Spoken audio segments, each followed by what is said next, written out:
Beis, Mishnah Hey. Says the Mishnah, Tomid Korav Betisha. The daily carbon Tomid would be offered up with the help of 9 Kohanim, Ba'asara, or with the help of 10 Kohanim, Ba'achadasa, or with the help of 11 Kohanim, B'Shemasa, or with the help of 12 Kohanim. Lo Pachas v'lo Yoseh, never less than 9, v'lo Yoseh, never more than 12. Ketzad. So how does this work out? Ketzad, Atzmai Batisha. The carbon itself always needed a minimum of 9. Now how is that? Well, if we refer back to Mishnah Gimel in this parak, we said that the second lottery determined who was actually going to shecht, or do the zrika, of the carbon tomid, and they did the lottery, and whoever it fell out on, that person either did the shchit or zrika, was machlokas, and the subsequent kohanim who were standing next to him were involved in the carbon tomid. And we said that in total 13 kohanim were involved over there, as discussed in that Mishnah.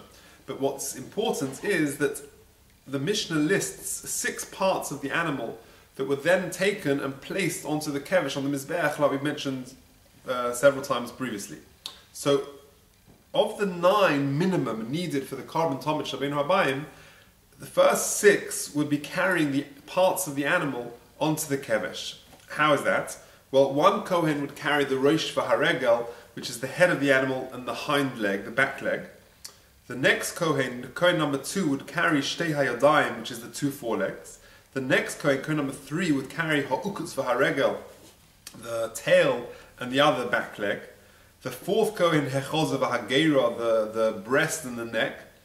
The 5th kohen would carry the shtei tefonos, the 2 sides of the animal. And the 6th kohen would carry the krovayim, which is the intestines. So you needed a minimum of 6. Plus, you need 1 foot to carry the soles, which is the fine flour, which would accompany the tomid, the mincha offering, v'hachavitin, and then you have an 8th kohen. He would have to bring the chavitin, which is the kohen of the kohen gadol, half in the morning and half in the afternoon. And lastly, v'hayayin, you need another kohen to carry the wine for the nisuch hayayin. So you have a minimum of 9. It never gets less than that. Now, continues the Mishnah, b'chag, however, on Sukkos, b'yad echod sloiche shamayim. You need another kohen to carry the jug, the flask of water for the nisuch hamayim.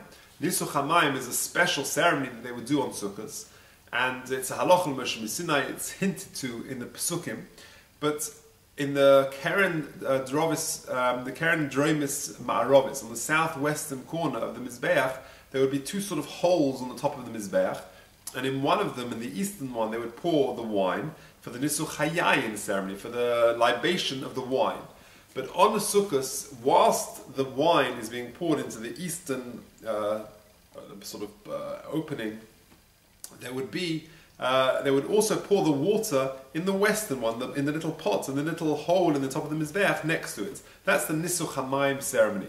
So on the chag, you would need another kohen to carry the flask of water for the nisuch hamayim. Okay.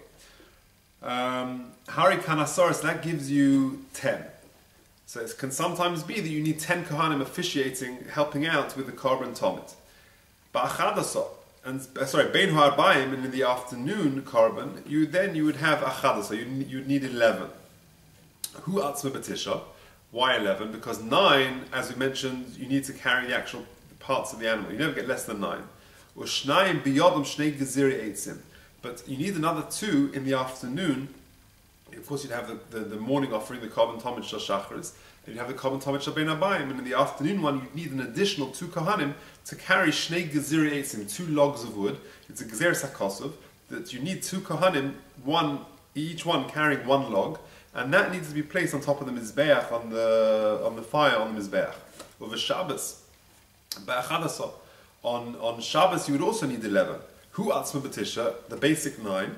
Ushnayim biyodom shnei bezichei levoino shelechem aponim, and plus 2 who held the 2 spoons of levoino, of frankincense, of the lechem aponim.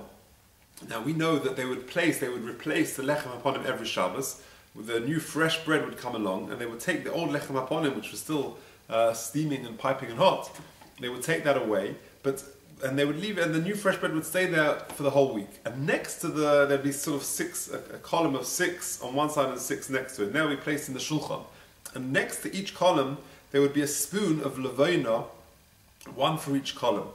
Now, when they would take away the lechem hapanim on Shabbos, they would actually take the levaina and they would they would burn it on the mizbeach, on the outer mizbeach. So on Shabbos, you would need 9 plus 2, you'd have 11.